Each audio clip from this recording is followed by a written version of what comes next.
Student, good morning. Shivaji group of institutions की इस online class में कक्षा 12 के सभी विद्यार्थियों का स्वागत है। बच्चों, आज सामान्य हिंदी के अंतर्गत हम पद्य साहित्य के इतिहास पर चर्चा करेंगे। बच्चों, ये रिवीजन वर्क आपका चल रहा है, जितने भी नोट्स हैं वो आपको लिखाए जा चुके हैं, तो आज हम यहाँ पर केवल रिवीजन करेंगे। तो सबसे पहले हम यह जान लेते हैं कि पद्य किसे कहते हैं। पद्य की परिभाषा, पद्य को काव्य भी बोलते हैं कि काव्य किसे कहते हैं। छंद, लय, ताल, तुकबंदी से युक्त भावपूर्ण रचना को पद्य कहते हैं। क्या परिभाषा मैंने बताई कि छंद, ताल, लय, तुकबंदी से पूर्ण भावपूर्ण रचना को काव्य या पद्य कहते हैं। बच्चों, यदि काव्य इतिहास की बात की जाए तो सबसे पहले हमें काल विभाजन जान लेना चाहिए। तो काल विभाजन के अंतर्गत देखिए, काल विभाजन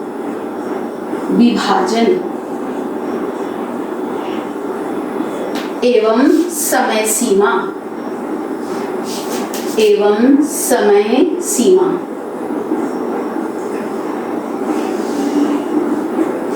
काल विभाजन, पद्य साहित्य का काल विभाजन एवं उसकी समय सीमा। तो सबसे पहले एक तरफ आप डाल लीजिए काल और दूसरी तरफ समय सीमा।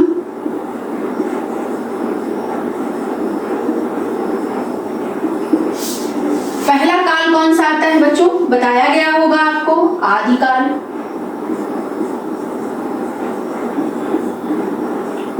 और आदिकाल की समय सीमा सन 743 ईस्वी से 743 ईस्वी से 1343 ईस्वी तक मानी जाती है।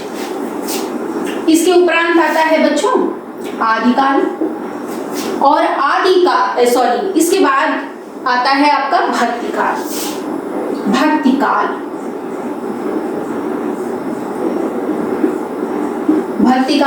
भक्तिकाल को बच्चों पूर्व मध्यकाल भी कहते हैं। क्या कहते हैं? पूर्व मध्य काल। इसकी समय सीमा जो है वो मानी जाती है सन 1343 ईस्वी से सन 1343 ईस्वी से सन 1643 ईस्वी तक। इसके बाद बच्चों भक्ति काल के बाद तीसरा काल आता है रीतिकाल।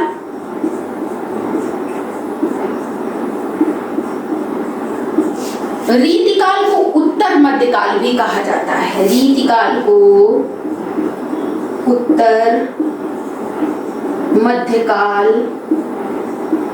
भी कहा जाता है, और इसकी समय सीमा सन 1643 ईस्वी से सन 1843 ईस्वी तक मानी जाती है। इसके उपरांत बच्चों अगला काल आता है आधुनिक काल।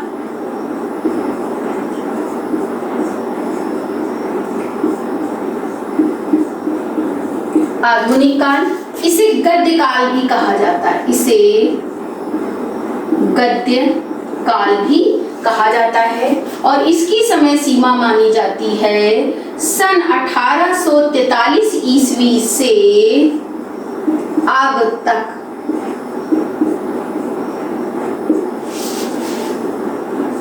बच्चों, यह काल विभाजन जो मैंने बताया है, अधिकांश विद्वान जो हैं इस काल विभाजन पर सहमत हैं। तो सबसे पहले काल आता है आदिकाल। आदिकाल को वीरगाथा काल कहा जाता है। इसकी समय सीमा 743 से सन 1343 ईस्वी तक मानी जाती है। फिर दूसरा काल आता है पद्य साहित्य में भक्तिकाल। भक्ति काल को पूर्व मध्यकाल भी कहते हैं और इसकी समय सीमा 1343 ईस्वी से सन 1643 ईस्वी तक स्वीकार की जाती है। इसके बाद बच्चों आता है रीतिकाल। रीतिकाल को उत्तर मध्यकाल भी कहते हैं और इसकी समय सीमा सन 1643 ईस्वी से सन 1843 ईस्वी तक मानी जाती है। इसके बाद बच्चों आता है आधुनिक काल। आधुनिक काल को गद्य काल भी कहते हैं और आधुनिक काल को गद्य काल की संज्ञा किसने दी, ये बोर्ड परीक्षा में जो है प्रश्न पूछा गया है। तो ये गद्य काल जो कहा है वो रामचंद्र शुक्ल ने कहा है। जैसे वीर गाथा काल आदिकाल को रामचंद्र शुक्ल ने कहा है, वैसे ही आधुनिक काल को गद्य काल किसने कहा है, रामचंद्र शुक्ल ने। तो आधुनिक काल की समय सीमा है 1843 से अब तक, 1843 से अब तक। अब बच्चों आज हम चर्चा कर लेते हैं आदिकाल पर।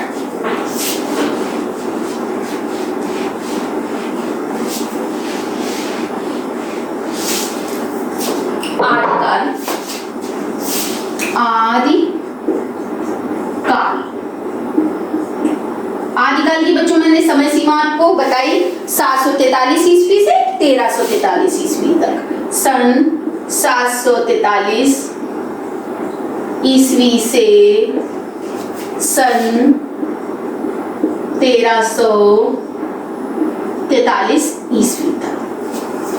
अब आदिकाल के अन्य नाम और कौन कौन नाम से आदिकाल को जाना जाता है। तो आदिकाल को बच्चों नंबर 1 वीर गाथा काल के नाम से भी जाता है, वीर गाथा काल। और यह नाम जो आदिकाल का यह नाम जो था वीर गाथा काल, यह नाम दिया था आचार्य रामचंद्र शुक्ल ने। आचार्य रामचंद्र शुक्ल। इसके बाद आप बच्चों आदिकाल को बीज वपन काल भी बोलते हैं, बीज वपन काल। और यह काल नाम दिया था, आदिकाल का यह नाम दिया था महावीर प्रसाद द्विवेदी ने। महावीर प्रसाद द्विवेदी ने। फिर तीसरा आप लिख सकते हैं संधि या चारण काल, संधि और चारण काल, और चारण काल। यह नाम दिया था डॉक्टर राम कुमार वर्मा ने, डॉक्टर राम कुमार वर्मा ने। इसके बाद बच्चों एक नामकरण हुआ सिद्ध सामंत काल, सिद्ध सामंत काल। और यह नाम दिया था राहुल सांकृत्यायन ने, राहुल सांकृत्यायन ने।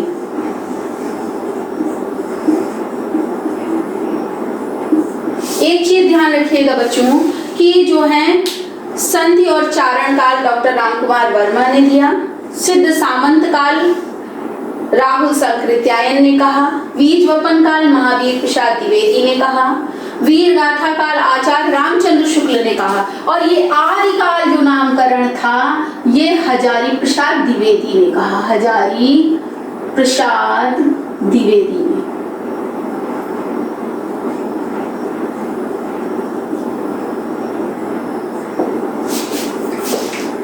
बच्चों आदिकाल का जो समय था वो भारतीय जनमानस में जो है उथल पुथल का समय था। मुगलों के आक्रमण होने लगे थे, युद्ध की स्थितियां थी। परिणाम स्वरूप जो है बहुत से राजा जो थे युद्ध में ही संलग्न रहते थे। इसीलिए आचार्य रामचंद्र शुक्ल ने इस काल को वीरगाथा काल नाम दिया। क्यों दिया? क्योंकि उस समय के जितने भी कवि थे वो राजाओं के आश्रित होते थे और वह राजा की वीरता का क्या करते थे? गान करते थे। इसीलिए आचार्य रामचंद्र शुक्ल ने इस काल को, आदिकाल को क्या नाम दिया? वीरगाथा काल। तो आप बच्चों इसको क्या कर लेंगे? याद कर लेंगे। अब हम अगर आते हैं आदिकाल की प्रमुख जो है रचनाओं पर। तो प्रमुख रचनाएं कौन कौन सी थी?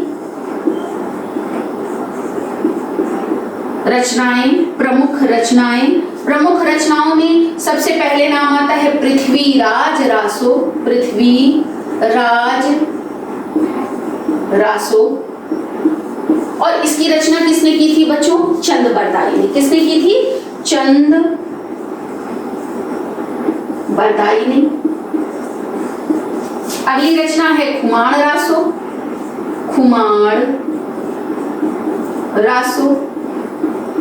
और इसकी रचना की थी जगनिक ने। खुमाण रासो। और इसकी रचना की थी दलपति विजय ने। कहीं कहीं पर बच्चों दलपत विजय भी मिलता है, कहीं कहीं पर क्या मिलता है? दलपत विजय। तो खुमाण रासो। इसके बाद बच्चों अगर अगली रचना की बात की जाए तो आता है आपका हम्मीर रासो, परमाल रासो को आधा खंड के नाम से भी जाना जाता है। तो ये थी बच्चों वीर गाथा काल की या आदिकाल की प्रमुख रचनाएं। इसके बाद बच्चों अब हम आते हैं आदिकाल की प्रमुख प्रवृत्तियां कौन कौन सी थी, प्रमुख विशेषताएं कौन कौन सी थी। प्रमुख विशेषताओं की यदि बात की जाए तो प्रवृत्तियां, आदिकाल की प्रमुख प्रवृत्तियां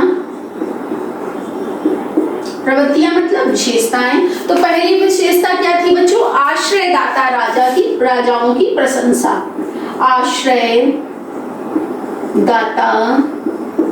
राजाओं की प्रशंसा।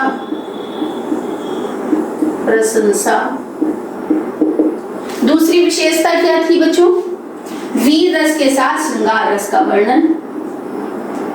वीर रस के साथ श्रृंगार रस का वर्णन। तीसरी विशेषता क्या थी? डिंगल व पिंगल भाषा का प्रयोग। पिंगल भाषा का प्रयोग। चौथी विशेषता क्या थी बच्चों? राष्ट्रीयता की भावना का अभाव। चौथी विशेषता क्या थी? राष्ट्रीयता की भावना का अभाव। ठीक है बच्चों, तो ये मैंने आपको, ऐसे तो बहुत सारी प्रवृत्तियां होंगी पर यहाँ जो है हम रिवीजन वर्क कर रहे हैं, इसलिए मुख्य बिंदु जो है हम उसी पर दृष्टिपात करेंगे। तो मैंने आपको क्या क्या बताया? आदिकाल के अन्य नाम बताए, आदिकाल की प्रमुख रचनाएं बताई, आदिकाल की प्रमुख क्या बताई? प्रवृत्तियां। अब आदिकालीन साहित्य को कितने भागों में बांटा गया था हम यह जान लेते हैं।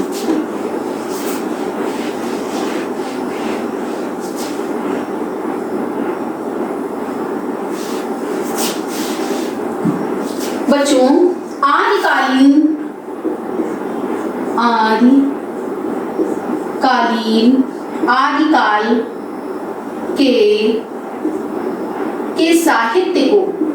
के साहित्य को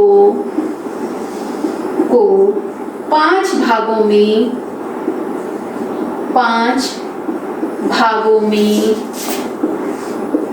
में बांटा गया है। कौन कौन सा? सबसे पहला आता है सिद्ध साहित्य। कौन सा आता है? सिद्ध साहित्य। दूसरा आता है नाथ साहित्य।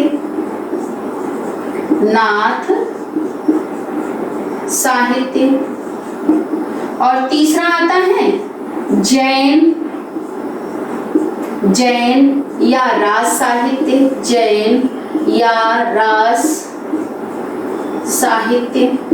और चौथा आता है आपका रासो साहित्य, रासो साहित्य। और पांचवा प्रकार है बच्चों लौकिक साहित्य, लौकिक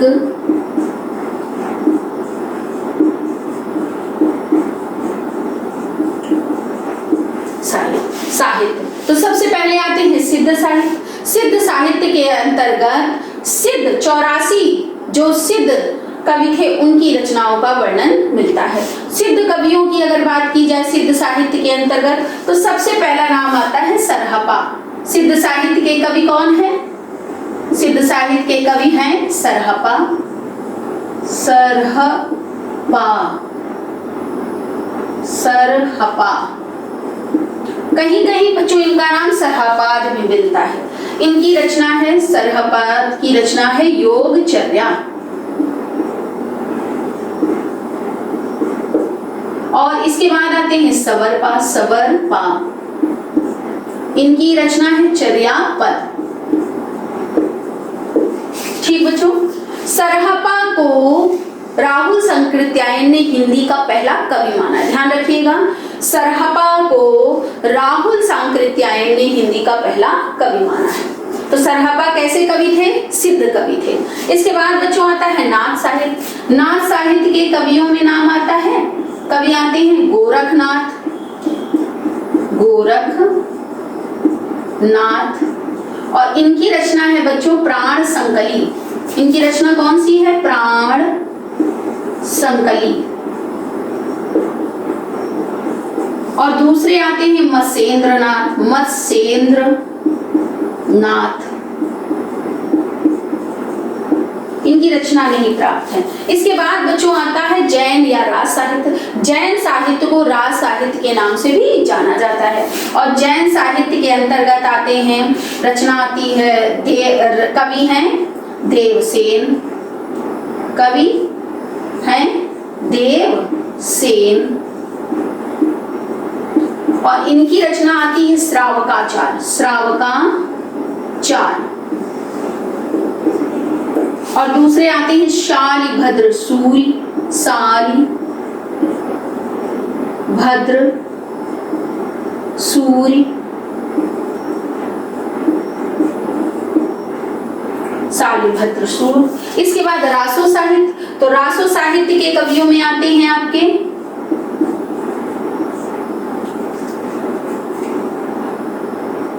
शालिभद्र सूरि की रचना है भरतेश्वर, भरतेश्वर, भरतेश्वर बाहुबली रास, बाहुबली रास। रासो कवियों में नाम आता है चंद बरदाई का, चंद बरदाई। रचना आपको मालूम है बच्चों, कौन सी रचना है? पृथ्वीराज रासो। कौन सी है? पृथ्वीराज रासो, पृथ्वीराज रासो। दूसरे कवि कौन से लिख सकते हो? दलपति विजय, दलपति विजय। और इनकी रचना है बच्चों खुमार रासो। कौन सी रचना है? खुमार रासो। इसके बाद बच्चों लौकिक साहित्य। लौकिक साहित्य में जो कवि हैं वो हैं कुशल राय वाचक, कुशल राय वाचक। और इनकी रचना जो विशेष प्रसिद्ध है या बोर्ड परीक्षाओं में पूछी जाती वो है ढोला, ढोला, मारूरा, दूहा। तो बच्चों यहाँ मैंने आपको आदिकालीन साहित्य कितने भागों में बांटा गया है, उस साहित्य के प्रमुख कवि कौन कौन से हैं ये लिखे। तो आदिकालीन साहित्य को 5 भागों में बांटा गया है। सिद्ध साहित्य, नाथ साहित्य, जैन या राज साहित्य, रासो साहित्य और लौकिक साहित्य। ये बात ध्यान रखना बच्चों, राज साहित्य और रासो साहित्य में अंतर है। राज साहित्य जो है वो जैन साहित्य है और रासो साहित्य जो है वो वीर गाथा परक रचनाएं हैं। सिद्ध कवियों में सरहपा, और शबरपा का नाम आता है। इसके बाद नाथ साहित्य में मसेंद्रनाथ और गोरखनाथ का नाम आता है। जैन साहित्य में देवसेन और शालिभद्र सूर्य का नाम आता है। ये रचना भी बच्चों पूछी गई है। भट्टेश्वर बाहुबली रास के रचनाकार कौन हैं? तो बच्चों ये क्वेश्चन जो है कंफ्यूजन क्रिएट करता है। इसके जो लेखक हैं, कवि हैं, वो शालिभद्र सूर्य, और इसके जो संपादक हैं, इस रचना के जो संकलन करता है, वो मुनिजिन विजय हैं। ये बात आप विशेष रूप से ध्यान रखेंगे। क्या मैंने बताई कि भट्टेश्वर बाहुबली रास ये रचना बोर्ड परीक्षा में पूछी जाती है। इस रचना के रचनाकार जो है, कवि जो है, वो शालिभद्र सूर्य हैं, परंतु इसके जो संकलन करता है वो हैं मुनिजिन विजय। इसके बाद बच्चों रासो साहित्य के अंतर्गत कवि आते हैं चंद्रबरदाई और दलपति विजय, और इनकी रचनाएं मैंने लिखी है पृथ्वीराज रासो, कुमार रासो। इसके बाद बच्चों लौकिक साहित्य के अंतर्गत जो रचना ज्यादा इंपॉर्टेंट है वो है ढोला मारूरा दुहा, और इसके कवि कौन है? कुशल राय वाचक। तो बच्चों आदिकाल के मैंने इंपॉर्टेंट पॉइंट्स क्या कर दिए, बता दिए। एक चीज बच्चों और मैं बताना चाहूंगी कि आदिकालीन जो साहित्य रचा गया था वो डिंगल और पिंगल भाषा में रचा गया था। डिंगल वह भाषा थी जिसमें राजस्थानी का क्या था? प्रभाव था, और पिंगल वह भाषा थी जिसमें ब्रज भाषा का प्रभाव था। तो बच्चों आज मैंने पद्य साहित्य के अंतर्गत आदिकाल आपको बताया। मुझे आशा है कि जो कुछ भी मैंने आपको समझाया है वो समझ में आ गया होगा। आज के लिए बच्चों इतना ही पर्याप्त है। अगले टॉपिक में मैं पद्य साहित्य के अंतर्गत भक्ति काल की चर्चा करूंगी। तो इसको आप बहुत अच्छे से रिवाइज करेंगे क्योंकि परीक्षा की दृष्टि से ये बहुत ही महत्वपूर्ण है। तो आज के लिए बच्चों इतना ही पर्याप्त। Have a nice day.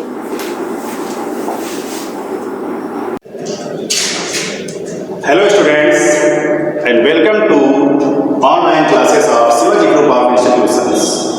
Students,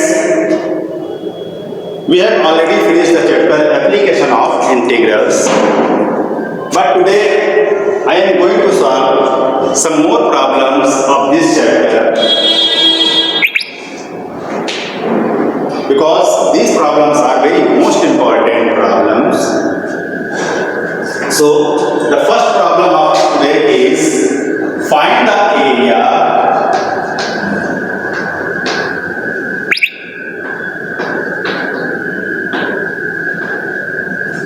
between cos y square minus x minus 1 equal to 0 and y square plus x plus 1 y square plus x minus 1 equal 0. Find the area bounded between cos y square minus x minus 1 equal to 0 and y square plus x minus y equal to 0. So students, let's see the solution of this problem. So the curve is given y square minus x minus 1 equal to 0. That implies y square equal to x plus 1, equation number first. And the second curve is y square is equal to minus x minus 1, which is second. So students, now see these curves. This is in second degree of y and first degree of x. So x is linear and y is second power.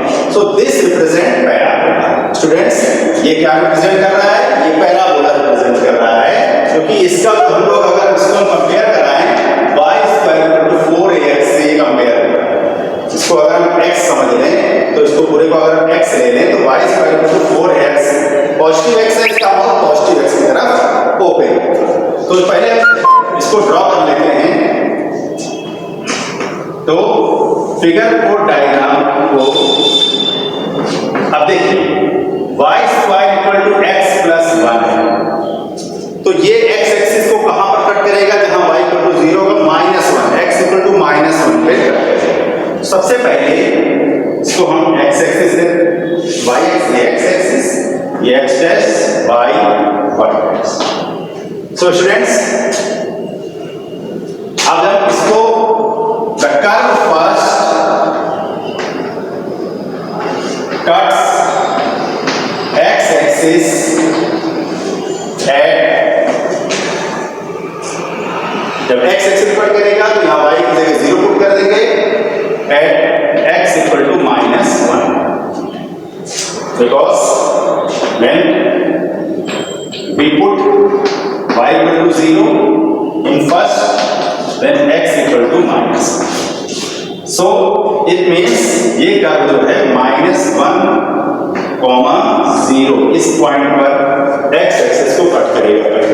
पहला curve, जहां पर भी कोई curve x axis को cut करता है students, if where any curves cut x axis, then there y equal to 0. So y 0 put करेंगे तो x की वैल्यू -1 आएगी, मतलब ये वाला जो पैराबोला है ये कहां पर कट करेगा, -1, 0 पर x एक्सिस को कट करेगा, और इसका माउथ पॉजिटिव x है, माउथ पॉजिटिव x एक्सिस पर ओपन। स्टूडेंट कुछ ऐसा पैराबोला बनेगा।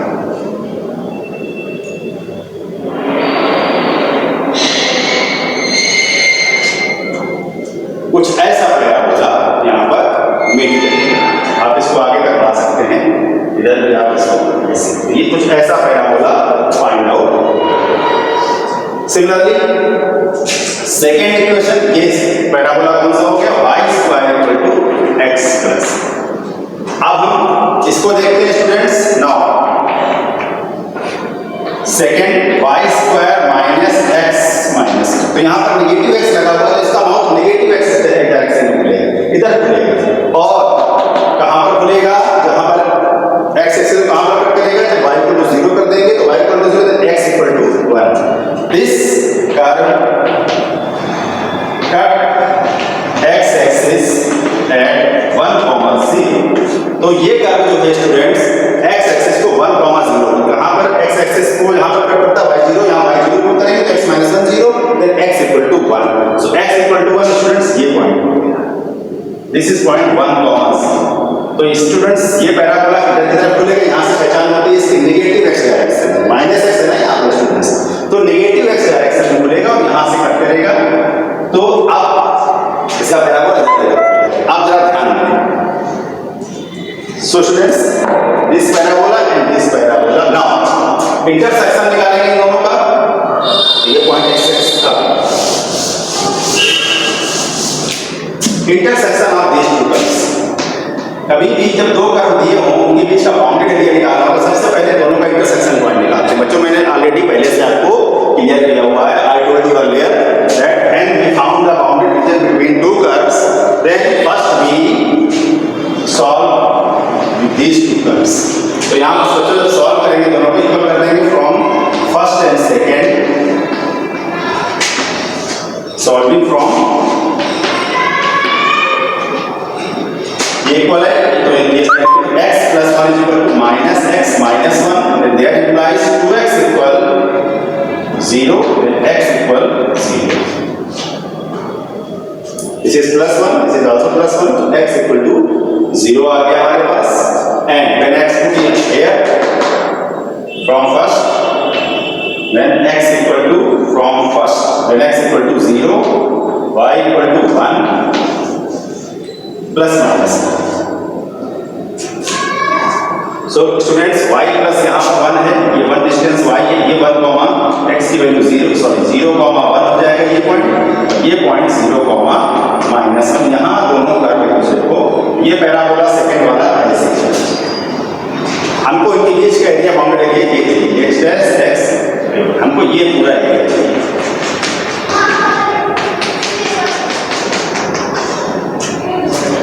So we have to find this area, we have to find this area, this is origin, that this A, P,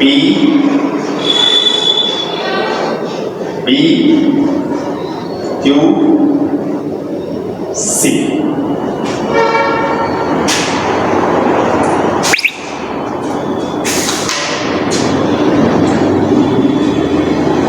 Now students, so required area, so अब ये हमको ये पता चल गया कहाँ पर कट कर रहे हैं दोनों का एक दूसरे को 0, 1 और -1 और 0,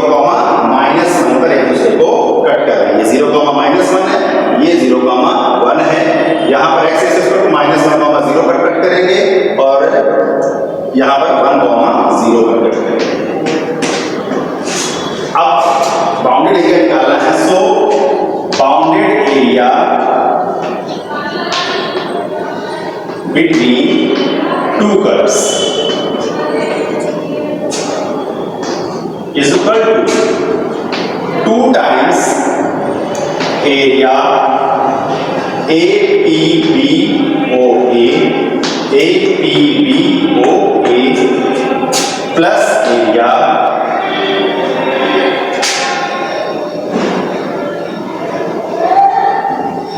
BQCOB। अब ये एरिया और ये एरिया निकाल के डबल कर देंगे तो हमारा ये पूरा एरिया निकल आएगा। अब डबल क्यों करेंगे स्टूडेंट? बिकॉज सिमेट्री, क्योंकि ये जो हमारे पास होता है जितना एरिया ये होता है उतना ही एरिया पैराबोला सिमेट्री बनाती है। एक्स एक्सिस के about symmetrical is y square equal to 4x। यहां पर सिमेट्रिकल होता है स्टूडेंट, पहले मैं already told you that this area and this area is equal, this area this area. तो स्टूडेंट्स हमने ये एरिया और ये एरिया प्लस करके अगर डबल कर देंगे तो इसका डबल इस एरिया में डबल कर देंगे तो ये एरिया निकल आएगा, और इस एरिया डबल कर देंगे तो ये दोनों एरिया निकल आएगा, टोटल एरिया निकल आएगा। अब स्टूडेंट्स सो 2 टाइम्स, अब ये एरिया कैसे निकलेगा स्टूडेंट्स? ये कर्व कौन सा है? y square equal to minus X minus Y.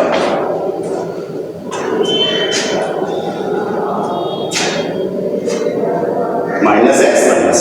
अब student area A P then integration, इसकी लिमिट निकालने के लिए, ये वाले निकालने के लिए हमारे पास लिमिट लगेगी -1 to 0, और ये कर्व पैराबोला ये वाला लगेगा -1 to 0 y dx and y from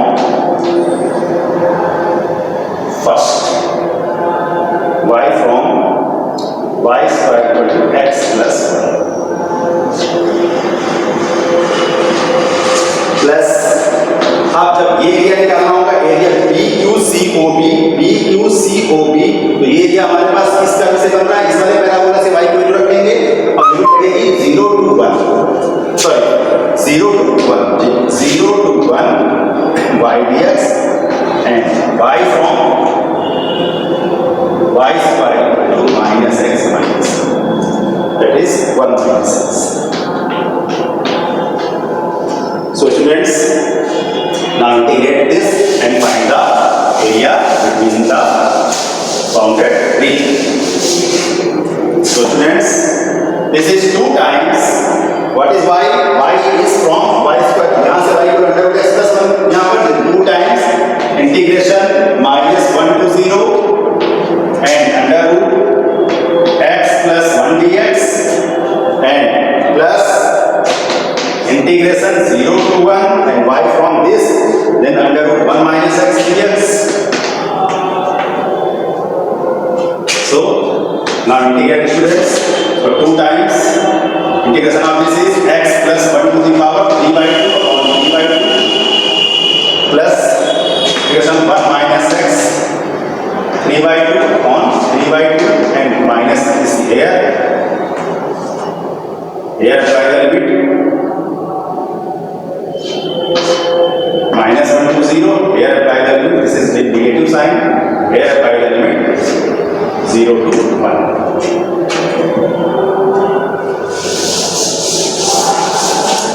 So this is 2 times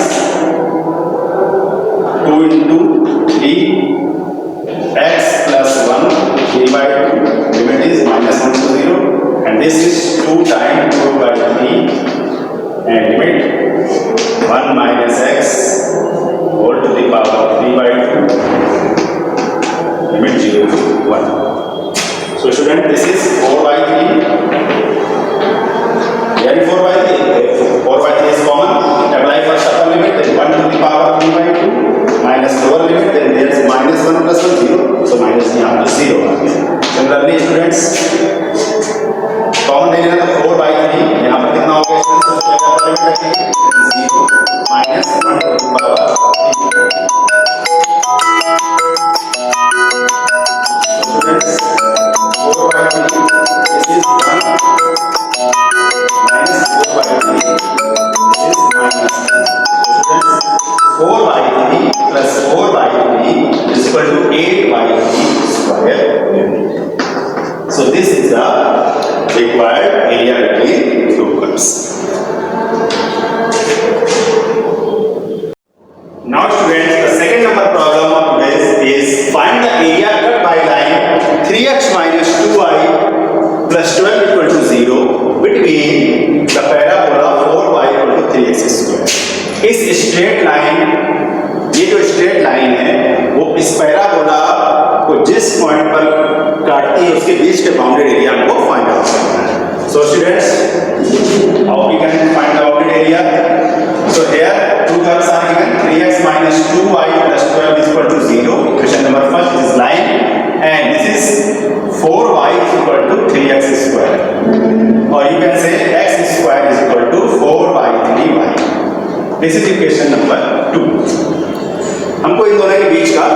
area. ये parabola X square equal to 4ay type का है स्टूडेंट, इसका माउथ प्लस पॉजिटिव y है, this is positive y, so it opens with mouth positive y axis, इसका mouth जो खुलेगा parabola का positive axis ऊपर की ओर खुलेगा। तो इसको हम ड्रॉ करते हैं स्टूडेंट। सबसे पहले ये x axis, x dash, origin y, positive y and y dash. Now students, 3x minus 2y plus 12 is straight line. This straight line cuts x-axis where y equal to 0. Straight line cuts x-axis where y equal to 0. Cut x-axis, then y equal to 0. So from first 3x minus 0 plus 12 is equal to 0. This implies x equal to minus 4. So ये straight line x axis को minus 4, 0 because y is 0 minus 4, 0 पर cut करती है and line cuts y axis, then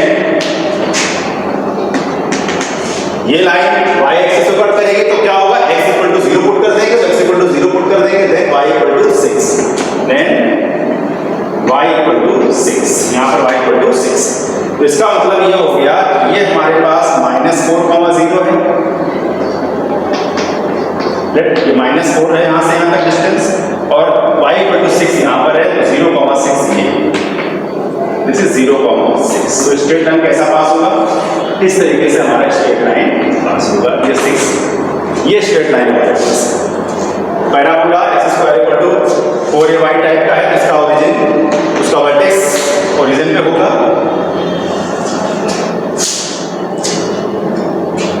ठीक है। अब इनका intersection point निकालेंगे। Now because area find out करने के लिए इन दोनों कर्णों के बीच का हमको पहले दोनों का इंटरसेक्शन पॉइंट निकालना है। Now intersection point of first and second. अब फर्स्ट एंड सेकेंड का student intersection point find out करेंगे, दोनों को सॉल्व करना पड़ेगा। सो स्टूडेंट्स यहाँ से y की वैल्यू उठा के यहाँ पर कर देंगे। So from first 3x minus 2 into y is 3x square upon 4 plus 12 is equal to 0. Then this is 3x minus 3 by 2x square plus 12 is equal to 0.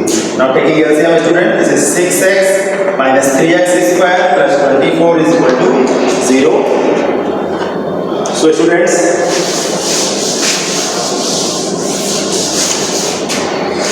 now this is minus 3x square plus 6x plus 24 is equal to 0. So minus multiply 3x square minus 6x plus minus 24 is equal to 0. Then x square minus 2x minus 8 is equal to 0. Now factor it student. X square minus 4x plus 2x minus 8 is equal to 0. So x minus 4 and substitute to the x minus 4 is equal to 0. It means x equal to 4 आ गया और minus 2. अब x की value 4 रखेंगे यहाँ पर students, तो यहाँ पर 4 कैंसिल, देन y की वैल्यू 12 आएगी। If x equal to 4 then y equal to 12। So 4, 12 इसका इंटरसेक्शन पॉइंट हो गया, x की वैल्यू 4 और y की वैल्यू 12।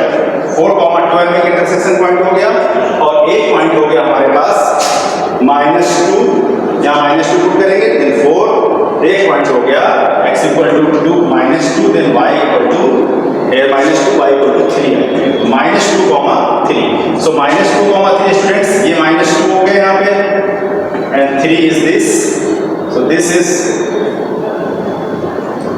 This point is -2, 3। इन दोनों का इंटरसेक्शन पॉइंट एक -2, 3 पे कट करेगा दोनों, ये पॉइंट -2, 3 नेट कर लिया हम लोगों ने यहाँ पर, और एक पॉइंट आ गया हमारे पास 4, 12। सो 4, 12 स्टूडेंट्स यहाँ पर मान लेते हैं कि 4, 12। तो स्टूडेंट्स ऐसा पैराबोला आपका बनेगा। This is the parabola. पहले इन दोनों का इंटरसेक्शन पॉइंट निकाल लिया हम लोगों ने। ये पॉइंट आ गया आपका -2, 3 and this point is 4, 12. So this is the boundary region. अब यहाँ से परपेंडिकुलर डाल देंगे students. This is A, this is B, यहाँ से परपेंडिकुलर डाल देंगे 4 है। This is perpendicular AB, C, D, O। So अब हमको ये पार्ट दो पार्टों में डिवाइड होगा। ये एरिया चाहिए, तो लाइन इतना एरिया कवर कर रही है, उसमें लाइन के लिए ये माइनस डॉटेड एरिया माइनस कर देंगे तो हमारा रिक्वायर्ड एरिया फाइंड आउट हो जाएगा। Now students, so limit of integration is -2 to 4। -2 से 4 में हमारा इंटीग्रेशन हो रहा है। सो रिक्वायर्ड एरिया, तो required area is equal to area ABCD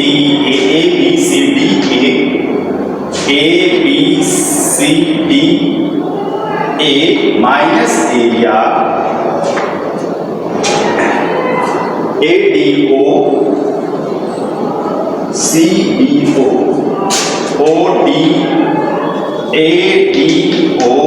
CBO। अब स्टूडेंट्स ये एरिया निकालने के लिए ये जो पूरा एरिया है ये किससे कवर हो रहा है? लाइन से। लाइन एरिया इतना कवर कर रही है एक्स एक्सिस से, तो इंटीग्रेशन कहां से कहां तक लगेगी? -2 यहां पर है, -2 to 4, -2 to 4 y dx and y from line first minus area. अब ये एरिया, ये वाला एरिया और ये वाला नीचे वाला एरिया किससे कवर हो रहा है? पैराबोला से। तो यहाँ पर लिमिट भी -2 to 4 y dx ही लगेगा, लेकिन यहाँ से y की जो वैल्यू पुट करेंगे, put y from parabola 2।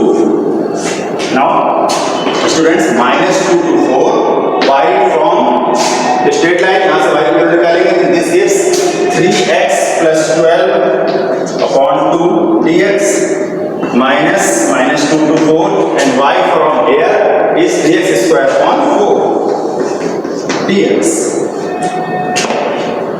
Now students, integrate this and find the required area. So what is the integration?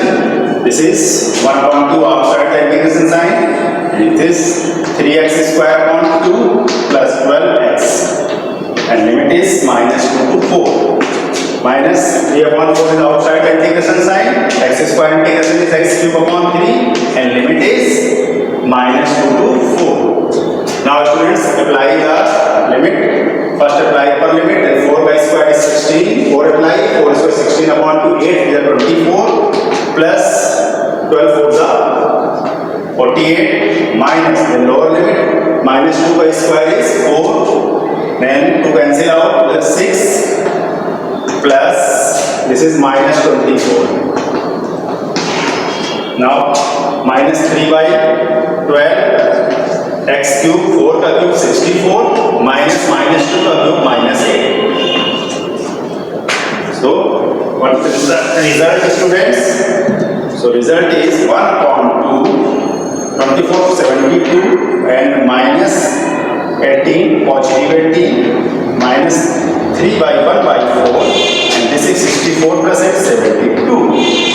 So students, 72 plus 18 90 upon 2 minus 4 1s are 4 4 8s are 18. So 45 minus 18 is equal to 27 square units.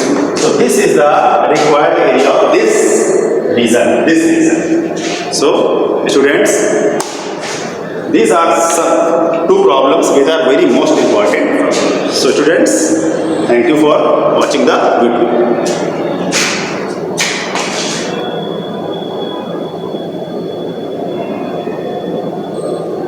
Welcome student, welcome to another video tutorial from Shivaji Group of Institution. Myself Rasifal, and today I am going to explain the next theory regarding to the evolution, and it is called theory of evolution. Okay, so actually this this modern theory of evolution actually is nothing but a mixture of two types of theories. First is known as Darwinism and second one is known as Mendelism.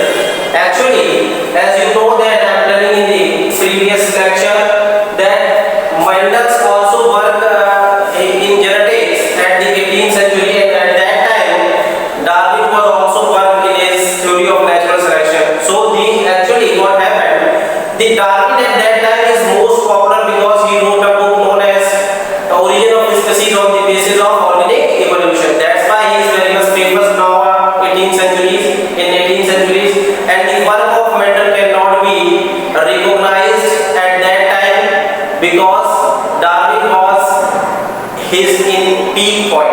So that's why the reason, but Darwin cannot understand actually the concept of genetics. He does not know about how these characters are inherited from one generation to another generation. But Mendel is one of the most important scientists in the 18th century whose work is already not recognized at that time. But at about 1900, three scientists, Paul Morris, Chestermark and Hugo de Vries, rediscovered the Mendel and gives the law of Mendel. So actually the modern theory of evolution is a mixture of two theories. First is Darwinism and second one is Mendelism. These two theories are combined to each other and they form a new theory known as modern theory of evolution. It is also known as Neo-Darwinism. Neo-Darwinism.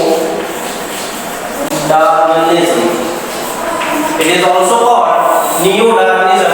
The modern synthetic theory of evolution is also called Neo-Darwinism by a scientist called Dobbins-Guy. This is a scientist who first of all mixed these theories and published in his book. And the book name of the book is,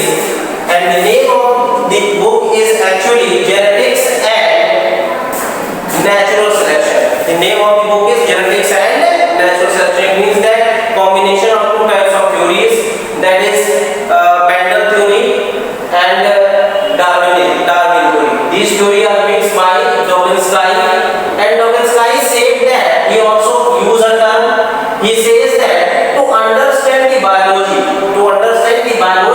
first of all to understand the organic evolution, means that if we have to understand what is biology, first of all we should understand what is organic evolution. So this synthetic modern theory is actually the combination of Mendelism and Darwinism and discovered by Dobbins-Guy, and other scientists also support like Muller, Fisher, Hande, Wright, Mayer support the theory. This theory is actually tells us that the population that is found in a particular area having variations, and you know that these variations are caused by the genetic mutation. So when genes are mutate each other, new varieties are produced. This is called variation. What is variation? Variation is actually when two types of chromosomes are comes together and they interchange their segments. Due to the interchange their segments, new morphology is created. New morphology is formed. Okay, so this theory actually tells us that the population that is found at a particular area having variation. As you know that the population that is found in a particular area having different kind. For example, there are two varieties. For example, there are two species. For example, the species of dog and on another hand the species of cat. These two varieties are actually differ from each other due to the variation. So this is called variation, and this variation is actually occurred to change in the gene. And what happened at these genes,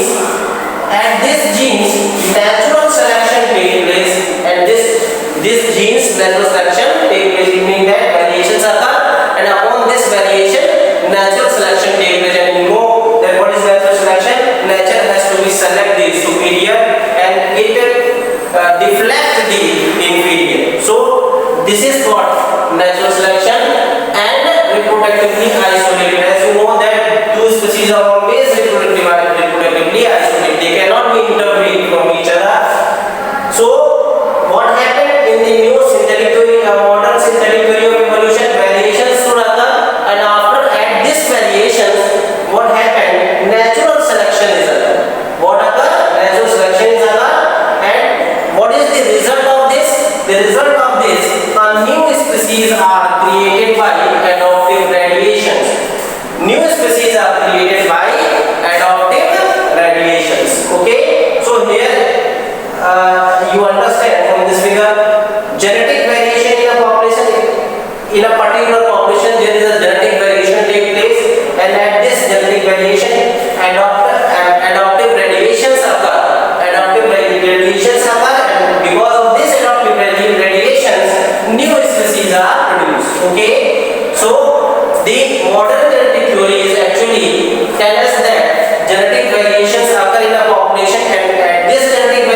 by the adaptive radiations having the same origin.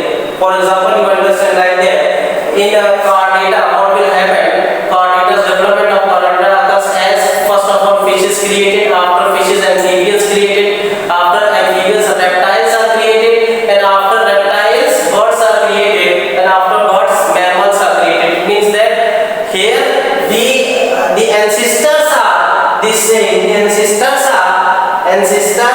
here the one ancestor exists, and in this one ancestors adaptive radiations take place in a different directions and new species are created. So this is all over the modern theory of evolution, student. This is the last theory and most accepted theory. It is called the neo-Darwinism. Neo-Darwinism is actually the mixture of two theories. First is Darwinism and the second one is Mendelism. Okay, I think that you have to understand properly this theory. This theory is nothing but a mixture of two theories